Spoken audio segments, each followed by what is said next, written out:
Hi, it's Richard Hughes with the Hughes Law Firm. With me today is John Campbell. John is of counsel to our firm, and we're going to have another installment of what we call solutions.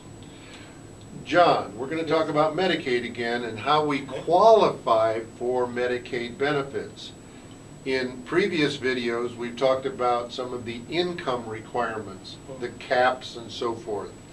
But you mentioned also that there are asset rules. There are certain assets, and folks ask these questions all the time. What can I keep and still get Medicaid benefits? What do I have to give away or somehow, I hate to use the word hide, but a lot of people think you can hide assets and qualify for Medicaid. Talk about that, because these are big concerns and people are confused on how to qualify if they have assets. Talk about exempt versus non-exempt assets. Okay. Well, and assets actually break down into two categories. What they call resources, which are simply assets that you hang on to for a while. The other is income, which is an asset that you expend as it comes in. There are different exemptions for resources and for income. For instance, income, they exempt any payments that you might get, say, from VA aid and attendance benefits for unreimbursed medical expenses. They also exempt payments from long-term care insurance policies, and also they exempt payments from reverse mortgages. So those can all be included, those can all be excluded rather from the countable income category.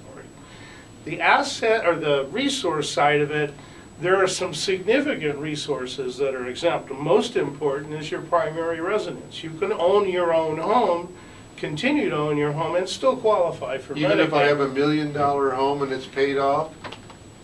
That depends on whether you live alone or with your family. If you live alone, then it's $536,000 maximum equity. If your spouse lives there, or your dependent children or disabled children live there, then that equity cap does not apply. You can also own one vehicle, regardless of its value, that you use for transportation. Did I hear you say regardless of its value? That's true, as long as it's used for transportation, for medical care, employment, groceries, shopping, things like that. Which do you have a lot of clients driving Ferraris around? No. But sometimes, nowadays it's hard to get even a decent used car for under $30,000 or $35,000. That's true.